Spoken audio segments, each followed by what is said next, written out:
তোমাদের জন্য আমি কসম করছি নক্ষত্রের অবস্থানের, নক্ষত্রগুলোর গ্রহ নক্ষত্রের অবস্থান স্থিতির শপথ করছি। ওয়াইন্নাহু লাকাসামুল লাউ তা'লামুন আযীম, আর এটা একটা বিশাল কসম যদি তোমরা জানতে। একটা জাররা পরিমাণ যদি অবস্থানের পার্থক্য ঘটে যায় মহাবিশ্ব ধ্বংস হয়ে যাবে। আল্লাহ পাক এগুলো দেখতে বলেছেন, তারপরে কলব জীবিত হবে ইনশাআল্লাহ। কোরআন সফর, আল্লাহ নিদর্শনগুলোকে দেখা, আল্লাহর আনুগত্য করা, কলব জীবিত হবে ইনশাআল্লাহ। রাসূল সাল্লাল্লাহু আলাইহি ওয়াসাল্লামের সুন্নাহর উপর থাকলে কলব জীবিত হবে ইনশাআল্লাহ। কোরআন নিয়ে গবেষণা করলে পরে কলব জীবিত হবে। যাদের কলব জীবিত, এমন আধ্যাত্মিক আল্লাহর নূর প্রাপ্ত মানুষের সাথে থাকলে কলব জীবিত হয়, এবং যার প্রমাণ আপনাদের এখানে আছে এখানে। যদিও তাদের মানে সমাধিকে কেন্দ্র করে, কবরকে কেন্দ্র করে কত আজে বাজে কাজ করা হচ্ছে আল্লাহ ভালো জানে, কিন্তু এই মানুষগুলো তো এগুলো শেখান নাই, শিখিয়েছেন। বরং তারা জুলুমকে সরিয়ে দিয়ে তাওহীদ প্রতিষ্ঠা করেছেন এখানকার মাটিতে। আর সেই মানুষগুলোর নাম ভাঙিয়ে আমরা এখন খাচ্ছি, কিন্তু বলতে গেলে আবার রাগ হয়। কিন্তু সেই মানুষের কবর ছুঁয়ে যদি আমি গায়ে মাখি, আমার কোনো ফায়দা আছে? তার আদর্শই তো নেই আমার মধ্যে। মূল জিনিসটা কি? তার আদর্শ কি করেছিলেন তারা এই জায়গায়? তারা এই জায়গায় জালেমের শেকড় উপড়ে দিয়েছিলেন, দিয়ে আপনাদের এখানে ইসলামের পতাকা কায়েম করেছেন। লক্ষ লক্ষ মানুষ এখন এখানে আল্লাহকে ডাকছে, আজান হচ্ছে, ইকামত হচ্ছে, নামাজ হচ্ছে, পর্দা হচ্ছে। এবং সিলেটের মানুষ বেশিরভাগই নামাজি আলহামদুলিল্লাহ, বেশি থেকে বেশি মসজিদ আছে। এগুলো কিভাবে হয়েছে?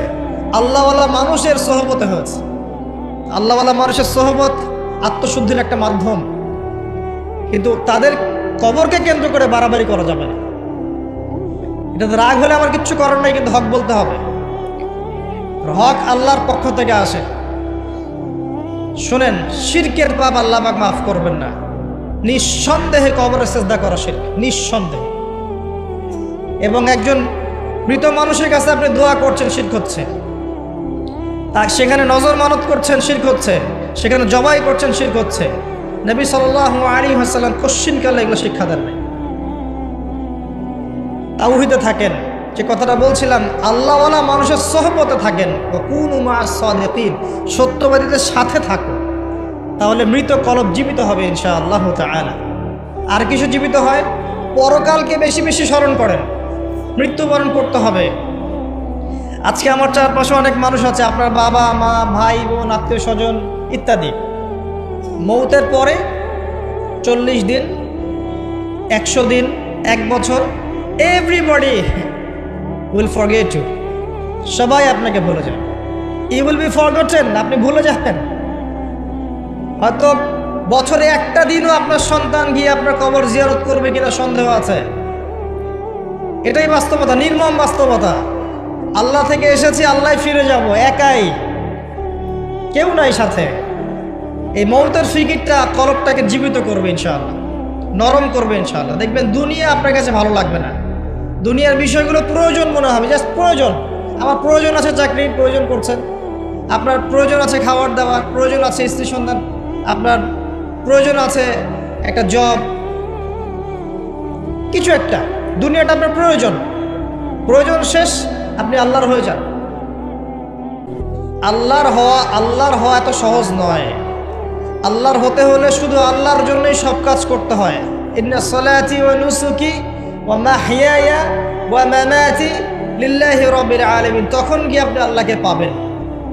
আমার কথা ভালো করে শোনেন, যদি আপনি মানুষকে সন্তুষ্ট করতে যান এবং মানুষের কাছে কিছু পাওয়ার আশা করেন, আপনি কষ্ট পাবেন। বিশ্বাস হচ্ছে না? মানুষের কাছে এক্সপেকটেশন বেশি রাখেন, আপনি কষ্ট পাবেন। আপনি আল্লাহর কাছে আশা করেন, কষ্ট পাবেন।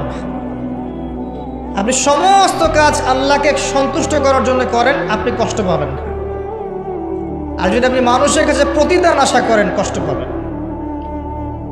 তাহলে সমাধান, যার যার হক তাকে তাকে দিয়ে দেন। যার যার হক তাকে তাকে পরিপূর্ণ মাত্রায় দিয়ে দেন। নিজের হক আল্লাহর কাছে চেয়ে নেন, ইনশাল্লাহ আপনি সুখে থাকবেন। যত দিন যাবে এই কথাটার বাস্তবতা আপনারা ফিল করবেন, কারণ এখন শেষ জামানা।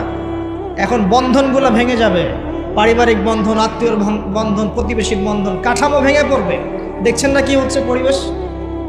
ভাই ভাইকে হত্যা করছে, সন্তান বাবাকে হত্যা করছে, ডিভোর্স বাড়ছে, জেনা বাড়ছে, পরকীয়া বাড়ছে, কি হচ্ছে না? যত দিন যাবে এগুলো বাড়তে থাকবে। শুধু আল্লাহর হয়ে যান, কষ্ট পাবেন না ইনশাআল্লাহ। প্রত্যেকটা কাজ আপনি আল্লাহর জন্য করেন, আল্লাহকে পেয়ে যাবেন ইনশাআল্লাহ। তখন দেখবেন আপনি মনে মনে একটা কিছু চিন্তা করেছেন, আপনার সামনে হাজির। আল্লাহ শুনেছেন আপনার ডাক। আল্লাহ পাক আপনার জন্য সারা দুনিয়া উল্টা দিতে পারবেন তখন ইনশাআল্লাহ আজ্জা ওয়া জাল। যদি আল্লাহ পাক আপনার কলবের মধ্যে নূর দেখেন, স্বচ্ছতা দেখেন এবং নিরহংকার মুক্ত মন দেখেন, ইখলাস দেখেন ইনশাআল্লাহ। আল্লাহওয়ালাদের সোহবতের সাথে মৌতের স্মরণ, পরকালের স্মরণ, কলব জিন্দা হবে।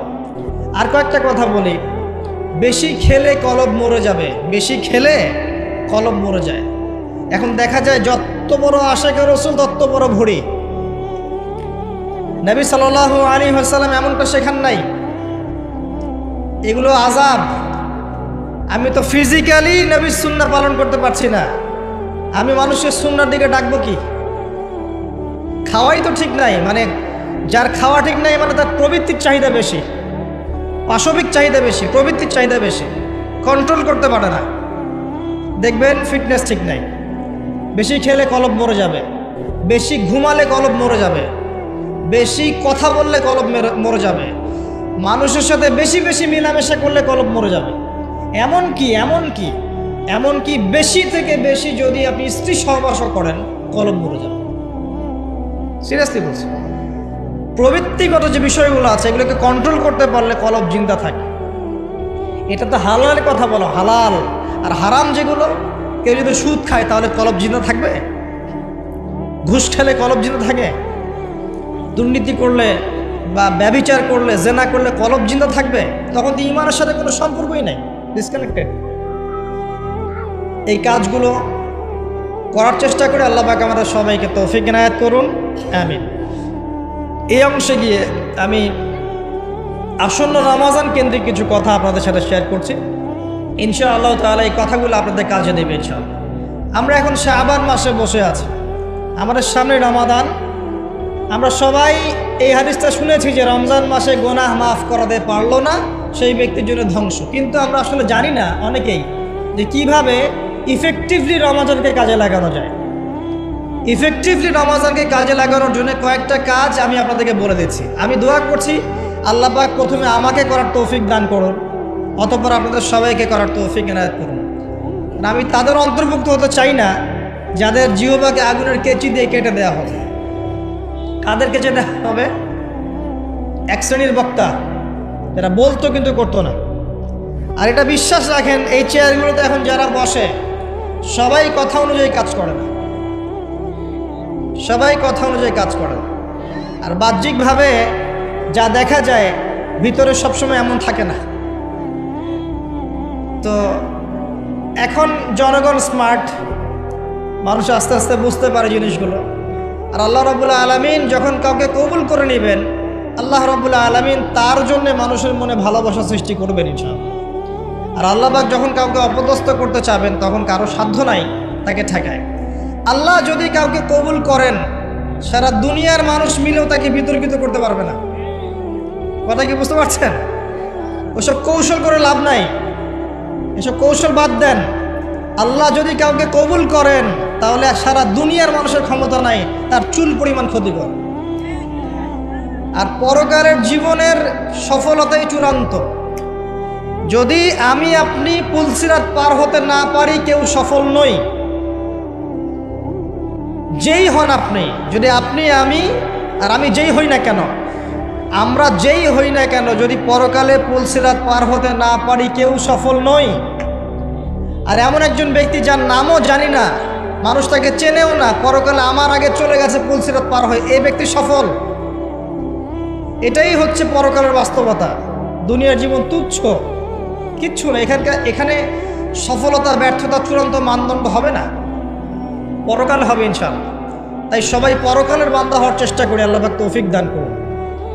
যার যার হক তাকে তাকে দিয়ে দেন। মধ্যমপন্থী থাকেন, চরমপন্থী হয়েন না, শৈথিল্যতাবাদী হয় না, চরমপন্থী হয় না, যে ইসলামের নামে এমন কিছু করেন না যেটা সন্ত্রাস ছড়াবে, যেটা মানুষের ক্ষতি করবে, যেটা অমুসলিমদের ক্ষতি করবে, ইসলামের রেপুটেশন খারাপ করবে, এমন কিছু করতে যায় না।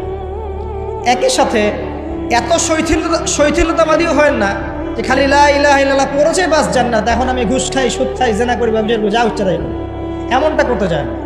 মধ্যমপন্থী থাকেন, ফরজ ওয়াজিব সুন্নাত মুস্তাহাব আমল করেন, সাধ্যমতো জ্ঞান চর্চা করেন, আমল করেন, পারিবারিক আদর্শ ঠিক করার চেষ্টা করেন, হালাল খান, আল্লাহকে যে ক্ষমা চান, আল্লাহ সাধ্য অনুযায়ী চেষ্টা করছি, বাকি যেটা পারছি না আল্লাহ মাফ। জুমার দিন আসবে, পরশু দিন আসবে না, অনলি একটা আমল বলছি।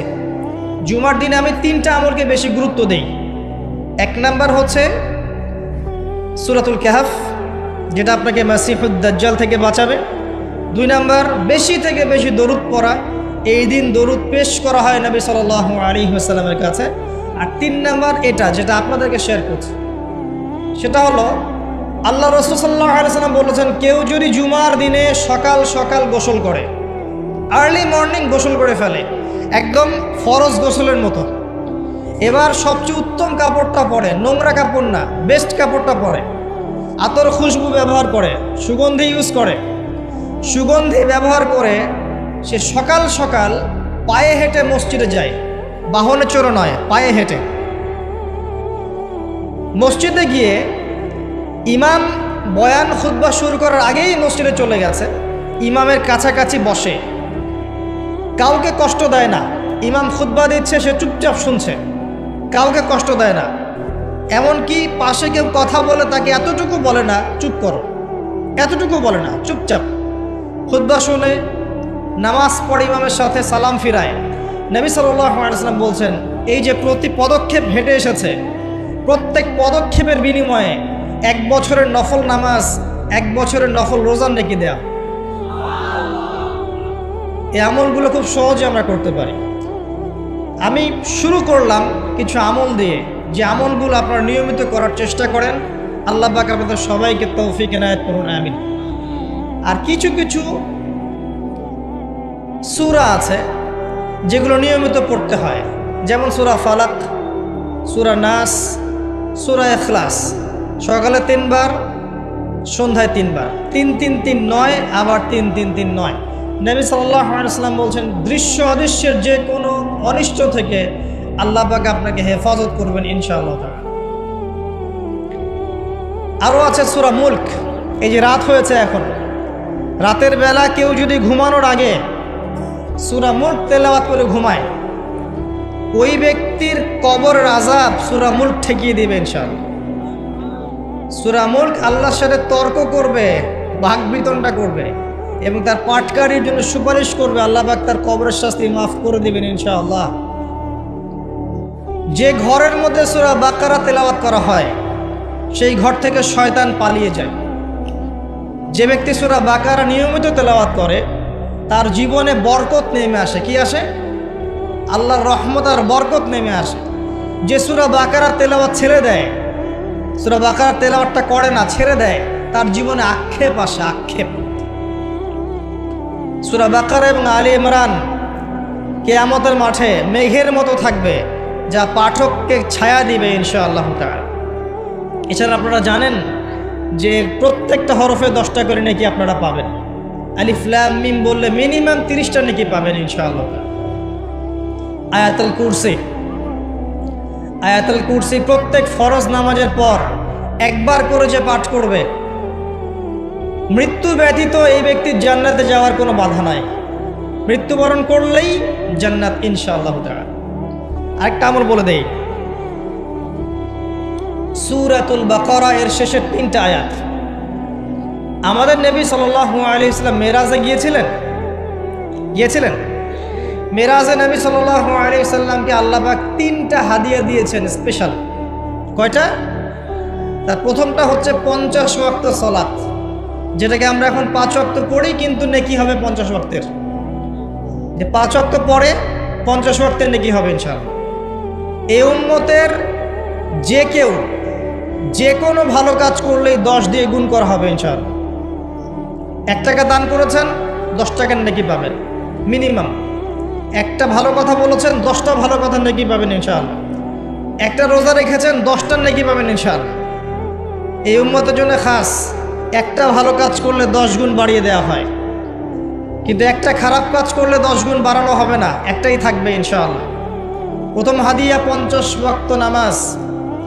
দ্বিতীয় হাদিয়া হচ্ছে এই উম্মতের কেউ যদি শিরক না করে মারা যায়, listen to me very carefully, এই উম্মতের যে কোনো ব্যক্তি শিরকের পাপ না করে মারা যায়, আল্লাহ পাক তার বড় বড় গুনাহগুলোকে মাফ করে দিবেন ইনশাআল্লাহ আযজা ওয়া জাল। আর কি চান? আল্লাহ পাক বলছেন হাদিসে কুদসির মধ্যে, হে আদম সন্তান, তুমি যদি আমার সামনে আসমান জমিন সমান পাপ নিয়ে হাজির হও, আসমান জমিন সমান গুনাহ নিয়ে হাজির হও, কিন্তু আমার সাথে কাউকে শরিক করো নাই, শিরিকের পাপ নাই, তাহলে আমি আল্লাহ তোমার সামনে আসমান জমিন সমান ক্ষমা নিয়ে হাজির হব। বলেন সুবহানাল্লাহ। তারপরেও একটা কথা বলতে চাই, তারপরেও আল্লাহ পাক এত বড় নিশ্চয়তা দেওয়ার পরেও উম্মতে মুহাম্মাদের মধ্যে 73 দল হবে, যার 72 দল জাহান্নামে যাবে। আমি কি বুঝাতে পারছি? এত বড় রহমত দেওয়ার পরেও উম্মতে মুহাম্মাদের 73 দল হবে, যার মধ্যে 72টা দলই জাহান্নামে যাবে, একটা জান্নাতে যাবে। মা আনা আলাইহি ওয়া আসহাবি, যারা নবী সাল্লাল্লাহু আলাইহি ওয়াসাল্লাম এবং সাহাবীদের আদর্শের উপরে থাকবে ইনশাআল্লাহ তাআলা। আর ইসলামের নামে যারা দলাদলি করেছে তারা সবাই এই আয়াত দিয়ে দলিল পেশ করছে। এটাও একটা বিস্ময়কর বিষয়। এত বড় মার্সি থাকার পরেও প্রত্যেক হাজারে 999 জন মানুষ জাহান্নামে যাবে। বলেন নাউযুবিল্লাহ। আর সূরা আরাফের 179 নম্বর আয়াতে আল্লাহ পাক আরো বলেছেন, ওয়ালাকাদ যারানা লিজাহান্নামা কাসীরাম মিনাল জিন্নি ওয়াল ইনস, আমি প্রচুর জিন আর মানুষকে দিয়ে জাহান্নাম পূর্ণ করব, প্রত্যেক হাজারে 999 জনকে দিয়ে। কি অপরাধ? কি অপরাধ? উত্তর, লাহুম কুলুবুন লা ইয়াফকাহুনা বিহা। 1 নম্বর অপরাধ, তাদের কলব ছিল, উপলব্ধি করতো না। আবার শোনেন, তাদের কলব ছিল, উপলব্ধি করতো না।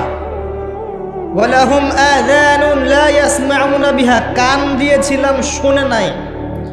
ওয়ালাহুম আ'য়ুনুন লা ইউবসিরুনা বিহা, চোখ দিয়েছিলাম দেখেনি। উলাইকা কাল আনআম, এরা গবাদি পশুর মতো। বালহুম আদাল, বরং তার চেয়েও নিকৃষ্ট। বা উলাইকা হুমুল গাফিলুন, এরা হচ্ছে গাফেল সম্প্রদায়। আল্লাহ রাব্বুল আলামিন বলেছেন সূরা আরাফ 179 নম্বর আয়াত। তাহলে জাহান্নামে যাওয়ার কারণ বুঝতে পারছি?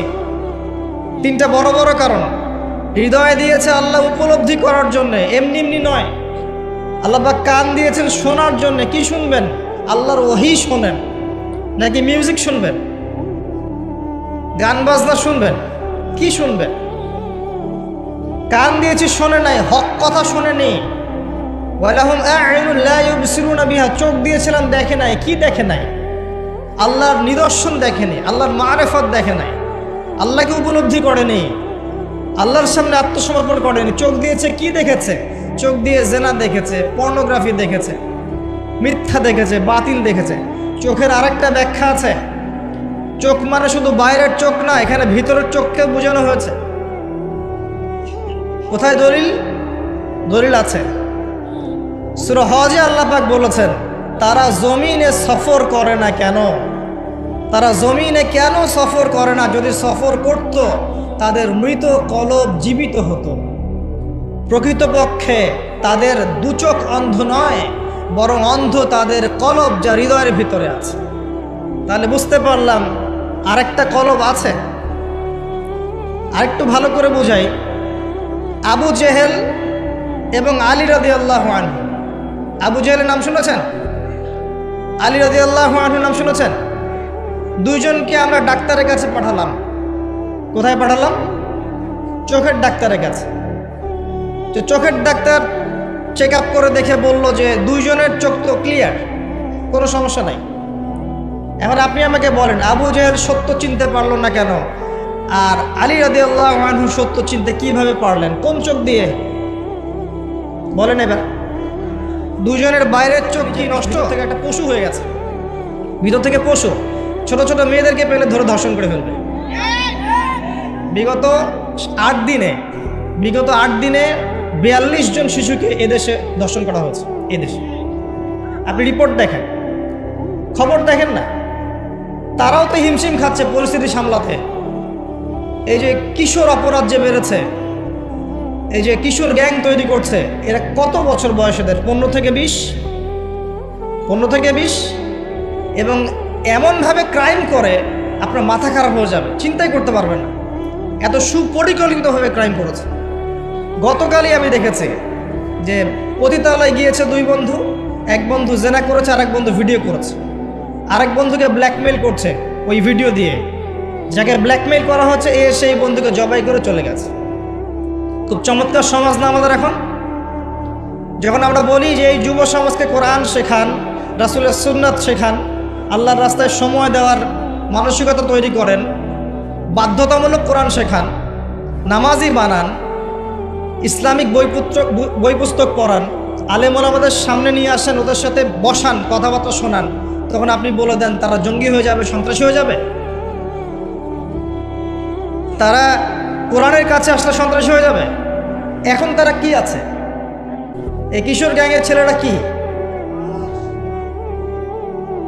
সব কিছু বাহ্যিক চোখ দিয়ে দেখতে হবে এমন নয়, অভ্যন্তরীণ চোখটাকে কাজে লাগান। আল্লাহর বিধান কোরআন এবং সুন্নাহর মধ্যেই শান্তি কামিয়াবি আছে। আল্লাহ পাক প্রথম আকাশে নেমে এসে আহ্বান করেন যে কে আছো চাইবে আমি দিব, কে আছে ক্ষমা চাবে আমি ক্ষমা করে দেব, কে আছো আমাকে ডাকবে আমি তোমার ডাকে সাড়া দিব। আমাদের আল্লাহ বলতে থাকেন। দোয়া কবুলের সময়গুলো শুনে নেন। রাতের শেষ অংশে দোয়া কবুল হয়। বৃষ্টি পড়ছে, বৃষ্টি, দোয়া করলে দোয়া কবুল হয়।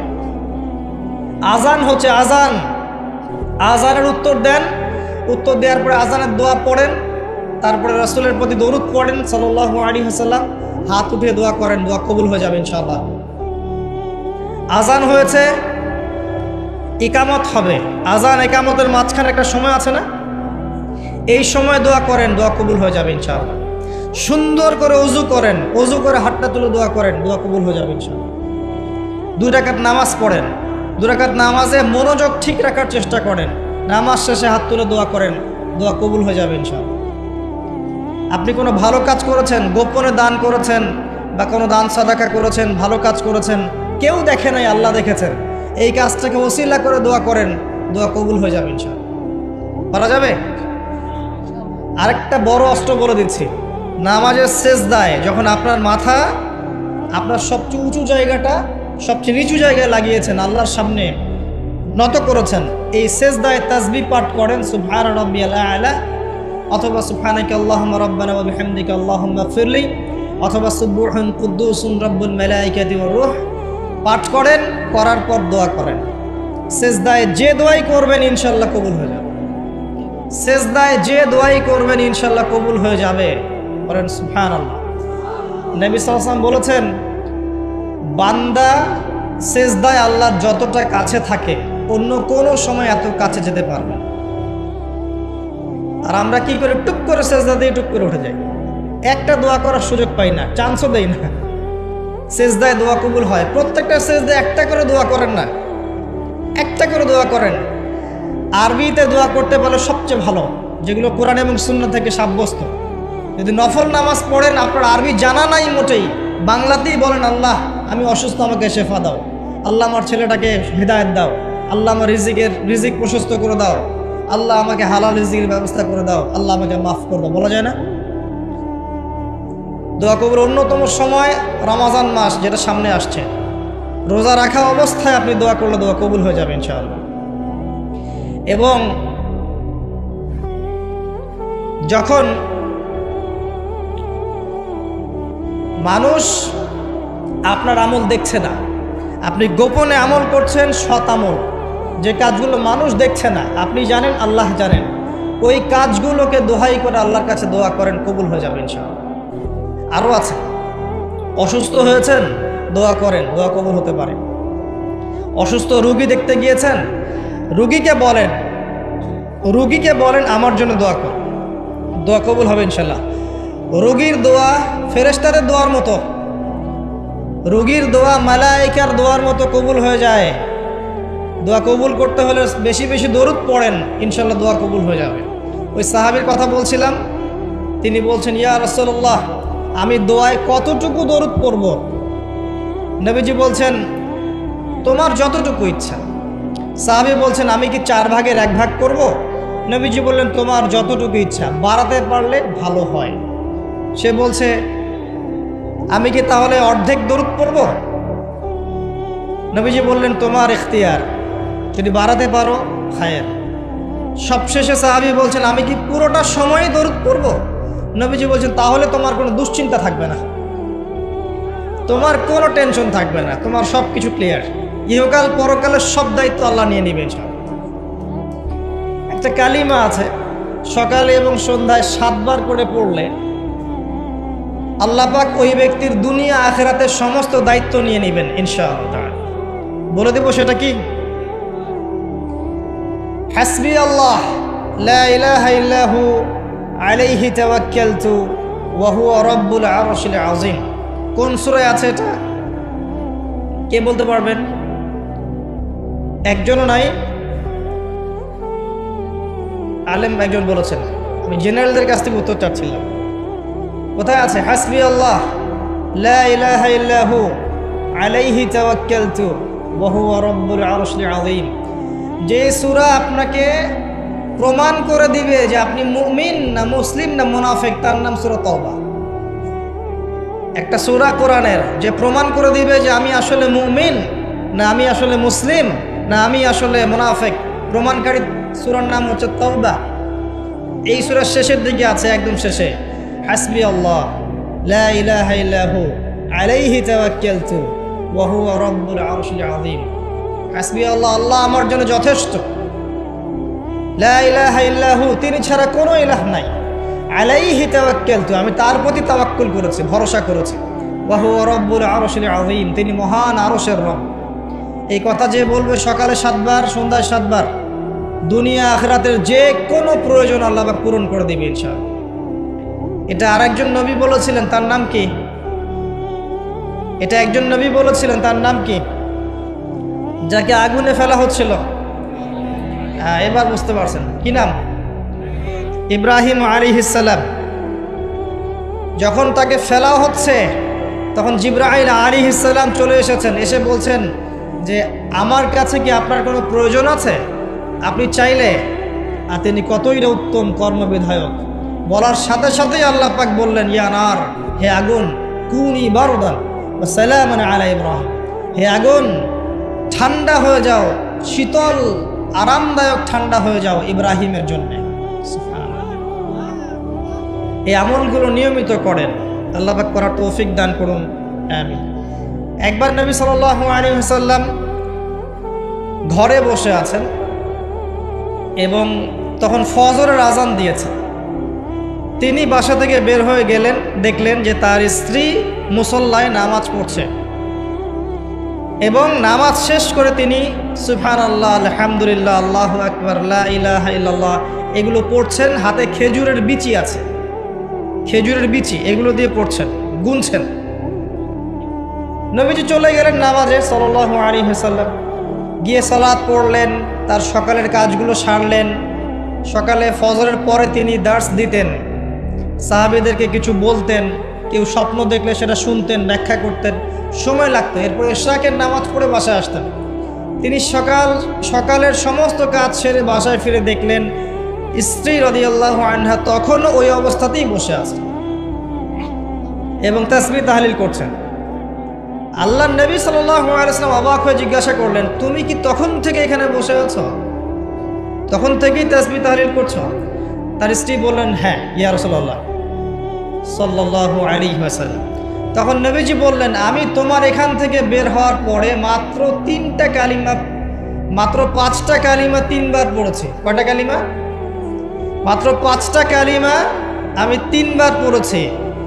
তুমি যতক্ষণ আমল করেছো এই আমলটাকে যদি এক পাল্লায় রাখা হয় আর আমারটাকে আরেক পাল্লায় রাখা হয়, আমারটা ভারী হবে বলে আমি আশা করি। সেটা কি? সেটা হচ্ছে এক, আমার সাথে বলেন সুবহানাল্লাহি ওয়া বিহামদিহি। দুই, আদাদা খালকিহি। তিন, ওয়া রিদা নাফসিহি। চার, ওয়া জিনাতা আরশিহি। পাঁচ, ওয়া মিদাদা কালিমাতিহি। এই পাঁচটা কালিমা তিনবার করে সুবহানাল্লাহি ওয়া বিহামদিহি, আদাদা খালকিহি, ওয়া রিদা নাফসিহি, ওয়া জিনাতা আরশিহি, ওয়া মিদাদা। ইসলামের পিলার পারা যায়। তাহলে ইসলামের ভিত্তি কয়টা? ঈমানের ভিত্তি কয়টা? আপনারা প্রত্যেক দিন একটা অংশ আল্লাহ পাকের জিকিরের জন্য খাস করে নেন। লা হাওলা ওয়ালা কুওয়াতা ইল্লা বিল্লাহ বেশি থেকে বেশি বলার চেষ্টা করেন। আল্লাহুম্মা সাল্লি আলা মুহাম্মাদ ওয়া সাল্লিম, দরুদ শরীফ বেশি বেশি পড়ার চেষ্টা করেন। যে ব্যক্তি একবার দরুদ পাঠ করবে নবী সাল্লাল্লাহু আলাইহি ওয়াসাল্লামের উপরে, আল্লাহর রাসূল বলছেন তার উপরে আল্লাহ পাক 10 বার রহমত করবেন ইনশাআল্লাহ। তার আমলনামা থেকে 10টা গুনাহ আল্লাহ মাফ করে দিবেন। শুধু তাই নয়, 10টা নেকি লেখা হবে এবং তার মর্যাদা 10 গুণ বাড়িয়ে দেওয়া হবে। সবচেয়ে বড় কথা হচ্ছে দরুদ বেশি বেশি পড়লে আপনার টেনশন দূর হয়ে যাবে। যে ব্যক্তি দরুদ শরীফ বেশি বেশি পড়ে তার টেনশন কমে যায়। একজন সাহাবী জিজ্ঞাসা করেছিলেন, ইয়া রাসূলুল্লাহ সাল্লাল্লাহু আলাইহি ওয়াসাল্লাম, নবীর নাম আসলে কমপক্ষে সাল্লাল্লাহু আলাইহি ওয়াসাল্লামটুকু বলবেন, কারণ নবীজি বলেছেন সাল্লাল্লাহু আলাইহি ওয়াসাল্লাম, যার সামনে আমার নাম নেওয়া হয়েছে কিন্তু নাম শুনেও আমার প্রতি দরুদ পড়ে নাই, এই ব্যক্তির জন্য ধ্বংস। হে টিকটক প্রজন্ম, তোমাদেরকে কি বোঝাতে পারলাম? নবীর নাম তোমাদের কানে যাওয়ার পরেও যদি তোমরা সাল্লাল্লাহু আলাইহি ওয়াসাল্লাম এটা না পড়ো, নবীজি বলেছেন সেই ব্যক্তির জন্য অভিশাপ বা ধ্বংস। নবীজি আরও বলেছিলেন, বৃদ্ধ পিতামাতাকে পেয়েছে কিন্তু তাদের সেবা যত্ন করে জান্নাত লাভ করতে পারে নাই, এই ব্যক্তির জন্য ধ্বংস। এখনকার যুব সমাজকে কি হাদিসটা বোঝাতে পারলাম? বৃদ্ধ পিতামাতা আছে, তাদের সেবা যত্ন করে জান্নাত কিনতে পারছে না, এই ব্যক্তির জন্য ধ্বংস। আরেকটাই নবী সাল্লাল্লাহু আলাইহি ওয়াসাল্লাম বলেছেন, যে ব্যক্তি রমজান মাসকে পেয়েছে কিন্তু রমজান মাসে ইবাদত করে নিজের গুনাহ মাফ করাতে পারেনি, এই ব্যক্তির জন্য ধ্বংস। তাহলে এই 3 শ্রেণীর ব্যক্তির জন্য ধ্বংস। একজন সাহাবী বলছেন, ইয়া রাসূলুল্লাহ সাল্লাল্লাহু আলাইহি ওয়াসাল্লাম, আমি দোয়ার মধ্যে কতটুকু দরুদ পড়ব? কারণ দোয়া কবুলের অন্যতম শর্ত হচ্ছে দোয়ার মধ্যে দরুদ থাকতে হবে। আমরা তো দোয়া করি আর বলি কবুল হচ্ছে না কেন, তাই না? আমাদের অবজেকশন না এটা? দোয়া করেই যাচ্ছি, কবুল হচ্ছে না কেন? দোয়া কবুলের সিস্টেম তো আপনি জানেন না।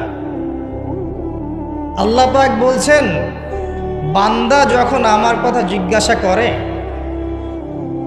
ওয়াইদা সাআলাকা ইবাদি আন্নী ফাইন্নী করিব, বান্দা যখন আমার কথা জিজ্ঞাসা করে, বান্দাকে বলে দাও হে নবী যে আমি বান্দার খুবই কাছে আছি। উজিবু দাওয়াতাদ দাঈ, বান্দা যখন আমাকে ডাকে আমি তার ডাকে সাড়া দেই।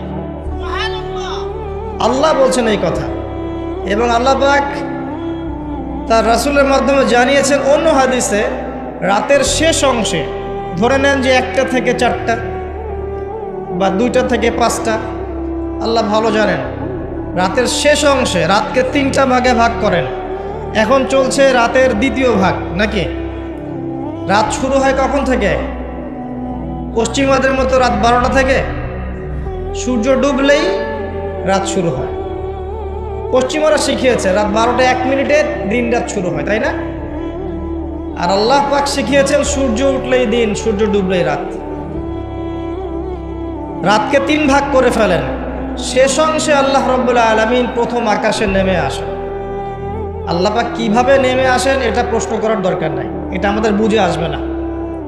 সব কিছু আমাদের বুঝে আসতে হবে জরুরি না। জরুরি? আমরা মনে করি যে সব কিছুর ব্যাখ্যা মনে হয় আমরা দিতে পারবো। আসলে কি পারবো? বিজ্ঞানকে জিজ্ঞাসা করেন, যে বিজ্ঞানের দাপটে এখন টেকা যাচ্ছে না, কোনো কিছুকে বিজ্ঞান দিয়ে প্রমাণ করা গেলে মানুষ বিশ্বাস করে, অন্যথায় বিশ্বাস করতে চায় না। নামাজের কথা বললেও বলে যে এর বৈজ্ঞানিক উপকারিতা কি, সেটা বলেন। আপনাকে বৈজ্ঞানিক উপকারিতা খুঁজতে হবে কি জন্য? ইয ক্বালা লাহু রাব্বুহু আসলিম ক্বালা আসলামতু লিরাব্বিল আলামিন। আল্লাহ পাক যখন বলেছেন আত্মসমর্পণ করো, ব্যাস আত্মসমর্পণ করবেন, সিম্পল। এখানে যুক্তি, বিজ্ঞান, দর্শন খোঁজার তো কোনো দরকার নাই। কেউ যদি বলে এই কনসেপ্টটা মৌলবাদী কনসেপ্ট, আপনি বলবেন যে আমি মৌলবাদী হিসেবে গর্বিত। আল্লাহ পাক বলেছেন ইয ক্বালা লাহু রাব্বুহু আসলিম ক্বালা আসলামতু লিরাব্বিল আলামিন।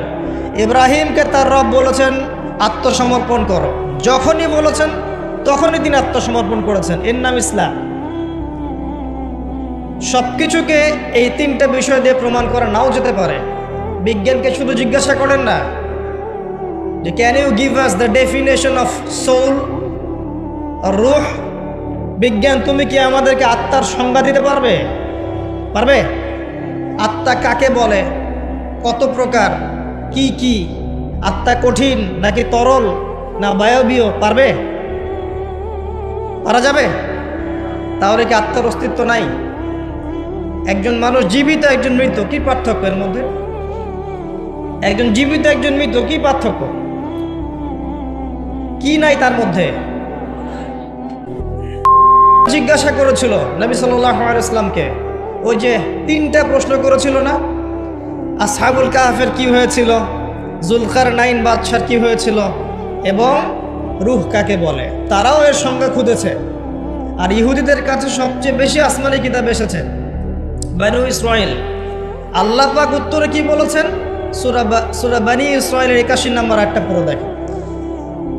ইয়াসআলুনাকা আনির রূহ, তোমাকে তারা আত্মা সম্পর্কে জিজ্ঞাসা করছে। কুলির রূহু মিন আমরি রব্বি, বলে দাও রূহ হচ্ছে তোমার রবের আদেশ মাত্র। আল্লাহর আদেশে মায়ের গর্ভে এসেছে, আল্লাহর আদেশে দেহ থেকে বের হয়ে চলে যাবে। কোনো ব্যাখ্যার দরকার আছে? মানুষ মারা গেলে, হুট করে মারা গেলে বলে হার্ট অ্যাটাক করে মারা গেছে, কারণের দরকার আছে? আল্লাহর হুকুম হয়েছে, মরে গেছে, সিম্পল। এই রুহটা কোথায় ছিল? এই রুহটা ছিল রুহের জগতে, আলমে আরওয়াহ একটা জগৎ আছে। এই জগৎ কত গ্যালাক্সি দূরে, এটা নিয়ে আমাদের গবেষণা করার দরকার নেই। এটা নিয়ে তারা গবেষণা করতে পারে যাদের আল্লাহ বিশ্বাস নাই, তারা খুঁজে খুঁজে বের করুক। কিন্তু এই জগৎ আছে, আলমে আরওয়াহ, রুহের জগৎ বলে একটা জগৎ আছে। আলামে বারজাখ একটা জগৎ আছে, যেখানে মৃত মানুষের আত্মাদেরকে রাখা হয়েছে এবং এখানে শাস্তি দেওয়া হচ্ছে, অথবা সেখানে আপনার এই পুরস্কার দেওয়া হচ্ছে। এই দুইটা পার্ট, একটা ইল্লিন, একটা সিজ্জিন। পুণ্যবানদের আত্মা চলে যায় ইল্লিনে, আর বৎকারদের আত্মা চলে যায় সিজ্জিনে। সিজ্জিন নবী সাল্লাল্লাহু আলাইহি ওয়াসাল্লামকে দেখানো হয়েছে, জাহান্নামকে দেখানো হয়েছে। মেরাজের রাতে তিনি দেখে এসেছেন সুদখোরদেরকে রক্তের নদীতে ফেলে মাথা ফাটিয়ে দেওয়া হচ্ছে। তিনি দেখে এসেছেন এক শ্রেণীর মেয়েকে বুকের মধ্যে হুক লাগিয়ে লটকায় রেখে শাস্তি দেওয়া হচ্ছে, ব্যভিচারিণী, জেনাকার। দেখানো হয়েছে এক শ্রেণীর মানুষ পচা গোশত খাচ্ছে, ভালো গোশত খাচ্ছে না, এরা ছিল পরকীয়াকারী। স্ত্রী ছিল বাইরের মেয়ের সাথে জেনা করত, স্বামী ছিল বাইরের ছেলের সাথে জেনা করত। নবীকে দেখানো হয়েছে যে এক শ্রেণীর মানুষ আগুন খাচ্ছে, পেটের ভিতর দিয়ে ঢুকছে, পায়খানার রাস্তা দিয়ে বের হয়ে যাচ্ছে। এতিমের মাল ভক্ষণ করেছিল এরা। দেখানো হয়েছে এক শ্রেণীর মানুষের জিহ্বা আগুনের কেচি দিয়ে কেটে দেওয়া হচ্ছে। বলা হয়েছে এরা আপনার উম্মতের বক্তা, কথা বলতো, নিজে আমল করতো না। দেখানো হয়েছে যে এক শ্রেণীর মানুষ হামাগুড়ি দিচ্ছে, হাতে তামার নখ, এই নখ দিয়ে গাল হ্যাচড়াচ্ছে, গায়ের চামড়া গোশত তুলে ফেলছে, সেটা খাওয়ার চেষ্টা করছে। গীবতকারী, মৃত ভাইয়ের গোশত খাওয়ার মতো পাপ। এরকম অনেক শাস্তি নবী সাল্লাল্লাহু আলাইহি ওয়াসাল্লামকে দেখানো হয়েছে। এবং বেশি থেকে বেশি জাহান্নামে দেখানো হয়েছে অহংকারী মানুষদেরকে, উদ্ধত মানুষদেরকে এবং মহিলাদেরকে। বারজাখ নবী সাল্লাল্লাহু আলাইহি ওয়াসাল্লাম দেখে এসেছেন। বলতে চাচ্ছি, যেটা দেখা যায় না তাকে বিশ্বাস করব না, এই কনসেপ্ট ঠিক না। কোনো কিছুকে বিজ্ঞান যুক্তি দর্শন প্রমাণ করলেই বিশ্বাস করতে হবে, না হলে করব না, এই দর্শন ঠিক না। কারণ মানুষের জ্ঞান নিতান্তই ক্ষুদ্র, এই ক্ষুদ্র জ্ঞানের মানুষ সব কিছু ব্যাখ্যা করতে পারবে না। নবী সাল্লাল্লাহু আলাইহি ওয়াসাল্লাম এর উপর দরুদ পড়লে এক শ্রেণীর মালায়েকা দরুদগুলোকে সংগ্রহ করেন, সংগ্রহ করে নবীর কবরে পৌঁছে দেন। একবার করে বলার চেষ্টা করি সাইয়্যিদুল ইস্তিগফার। সাইয়্যিদুল ইস্তিগফার কোন বইয়ে পাবেন? আমি রেফার করি একটা বই, হিসনুল মুসলিম। এই বইটার অ্যাপসও পাওয়া যায় প্লে স্টোরে, এখানে পাবেন।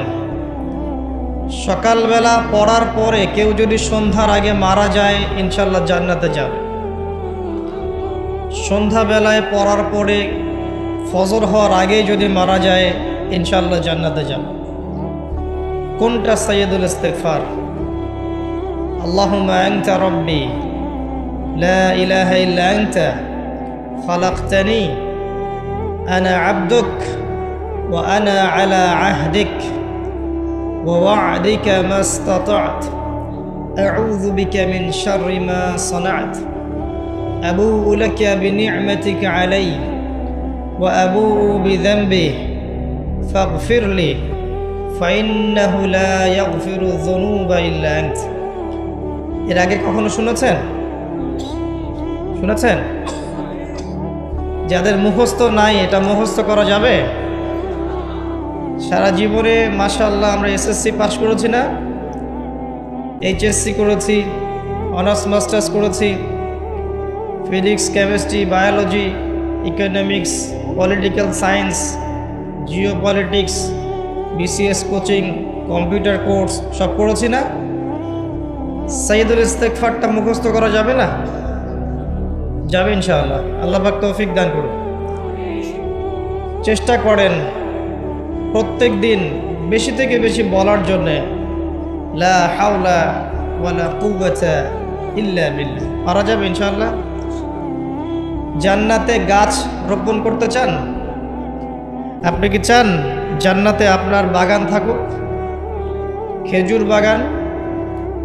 জান্নাতে গিয়ে দেখবেন আপনার নামে জমি আগে থেকেই কেনা আছে এবং সেখানে খেজুরের গাছ আগে থেকেই রোপণ করা আছে। এমন সৌভাগ্য চান? বেশি থেকে বেশি পড়বেন সুবহানাল্লাহিল আযীম ওয়া বিহামদিহি, সুবহানাল্লাহিল আযীম ওয়া বিহামদিহি। একবার পড়বেন, একটা গাছ রোপণ করা হবে ইনশাআল্লাহ। কমপক্ষে 10 বার পড়বেন, সকালে 10 বার, সন্ধ্যায় 10 বার। কি পড়বেন? দরুদ শরীফ। কি পড়বেন? দরুদ শরীফ। সবচেয়ে ভালো হয় যদি আল্লাহুম্মা সাল্লি আলা মুহাম্মাদ ওয়া আলা আলি মুহাম্মাদ কামা সাল্লাইতা আলা ইব্রাহিম ওয়া আলা আলি ইব্রাহিম ইন্নাকা হামিদুম মাজিদ, এটা পড়তে পারেন। যদি এটা নাও পারেন, শুধু এতটুকু বললেই হবে ইনশাআল্লাহ, আল্লাহুম্মা সাল্লি ওয়া সাল্লিম আলা নবিয়িনা মুহাম্মদ। পারা যাবে ইনশাআল্লাহ। আল্লাহুম্মা সাল্লি ওয়া সাল্লিম আলা নবিয়িনা মুহাম্মদ। সকালে 10 বার, সন্ধ্যায় 10 বার। কি ফজিলত! নবী সাল্লাল্লাহু আলাইহি ওয়াসাল্লাম আপনার জন্য সুপারিশ করবেন ইনশাআল্লাহ। নবী সাল্লাল্লাহু আলাইহি ওয়াসাল্লাম আপনার জন্য সুপারিশ করবেন ইনশাআল্লাহ। তবে যদি আপনি ভেবে থাকেন যে আপনি সুদ খাচ্ছেন, ঘুষ খাচ্ছেন, দুর্নীতি করছেন, অন্যের হক নষ্ট করছেন, নামাজের ধার ধারছেন না, যাকাতও দিচ্ছেন না, পর্দা করছেন না, নবী সাল্লাল্লাহু আলাইহি ওয়াসাল্লাম আপনাকে দেখে খুশি হবেন, এমনটা মনে করার কোনো কারণ নেই। যেমন নবী সাল্লাল্লাহু আলাইহি ওয়াসাল্লাম বলেছেন, এক শ্রেণীর নারী বের হবে আখিরুজ জামানে, শেষ জামানায়। কোন জামানায়? শেষ জামানায়। মানে এই নারীরা যখন বের হবে বুঝতে হবে শেষ জামানা চলে এসেছে। কথা কি বুঝতে পারছেন? কারা তারা? নবীজি বলেছেন, নিসাউন কাসিয়াতুন আরিয়া মুমিলাতুন মাইলাত। এমন নারী যারা কাপড় পরেও নগ্ন থাকবে, এমন এক শ্রেণীর মহিলা যারা কাপড় পরবে কিন্তু তারপরেও নগ্ন থাকবে। আমার কি ব্যাখ্যা করে বোঝানোর দরকার আছে? যারা মানুষকে আকৃষ্ট করবে, নিজেরাও মানুষের দিকে আকৃষ্ট হবে, এই শ্রেণীর নারীদের ব্যাপারে নবী সাল্লাল্লাহু আলাইহি ওয়াসাল্লাম বলেছেন তারা জান্নাতে যাবেও না, জান্নাতের গন্ধ পাবে না। অতএব আমল যাই হোক না কেন, শুধু সকাল সন্ধ্যায় 10 বার দরুদ পড়লেই যে আমি সুপারিশ পেয়ে যাব এমনটাও ভাবার সুযোগ নেই। প্রথমত আকীদা ঠিক করতে হবে, তাওহীদ শিখতে হবে, শিরক থেকে দূরে থাকতে হবে, সুন্নত শিখতে হবে, বেদাত থেকে দূরে থাকতে হবে, হালাল রিজিকের সোর্স তালাশ করতে হবে, পারিবারিক আদর্শটা ঠিক করার চেষ্টা করতে হবে, পর্দার বিধান মানার চেষ্টা করতে হবে। ইসলামের জন্য নিজের জান মাল সময় শ্রম ব্যয় করে কিছু করার ফিকির থাকতে হবে। যখন পরিপূর্ণ প্রচেষ্টা থাকবে এরপরে ইনশাআল্লাহ তাআলা নবী সাল্লাল্লাহু আলাইহি ওয়াসাল্লামের সুপারিশ আমাদের কপালে জুটে যাবে ইনশাআল্লাহ। যদি কোনো প্রচেষ্টাই না থাকে, কোনো প্রচেষ্টাই নাই, শুধু মুখে একবার লা ইলাহা ইল্লাল্লাহ বলেছি এবং ভাবছি যে আমি জান্নাতে চলে যাব, ফরজ ওয়াজিবের ধার ধারছি না, শিরক তাওহীদের ধার ধারছি না, সুন্নত বেদাতের পরোয়া করছি না, হালাল হারামের কোনো পরোয়া করছি না, ভেবে নিচ্ছি যে আমি লা ইলাহা ইল্লাল্লাহ বলেছি জান্নাতে চলে যাব, তাদের জন্যে আসলে এই পৃথিবীটা নয়। পৃথিবীটা বুদ্ধিভিত্তিক মানুষদের জন্য। দেখুন, লা ইলাহা ইল্লাল্লাহ মুখে বললেই যদি জান্নাতে যাওয়া যেত, তাহলে আব্দুল্লাহ বিন উবাই মুনাফিকদের সর্দার মদিনায় ছিল, সে কি দোষ করেছে? আমার কথা কি বুঝতে পারেন? আব্দুল্লাহ বিন উবাই এর নাম শুনেছেন? মদিনায় মুনাফিকদের সর্দার, ইসলাম কবুল করেনি, করে নাই, মুখে কালিমা পড়েছে না, কেন জাহান্নামে যাবে তাহলে? লা ইলাহা ইল্লাল্লাহ মুখে, তার আগে কলিজার ভিতরে, আগে কলবে, হৃদয় থেকে আল্লাহর সামনে আত্মসমর্পণ, আল্লাহ ছাড়া কোনো ইলাহ নাই, এটা মননে বিশ্বাস করা এবং সেভাবে আল্লাহর আদেশ নিষেধ মেনে চলার চেষ্টা করা। এরপরে কাজ করতে গিয়ে ভুল হতে পারে, তওবা করে ফিরে আসার সুযোগ আছে। লা ইলাহা ইল্লাল্লাহ এটাকে সরাসরি অস্বীকার করলে কাফের হয়ে যায়। আর লা ইলাহা ইল্লাল্লাহ কে মুখে স্বীকার করে মনের মধ্যে কপটতা থাকলে মুনাফিক হয়। আবার লা ইলাহা ইল্লাল্লাহ বলে বিভিন্ন পাপাচারে লিপ্ত থাকলে ফাসিক এবং জালেম হয়।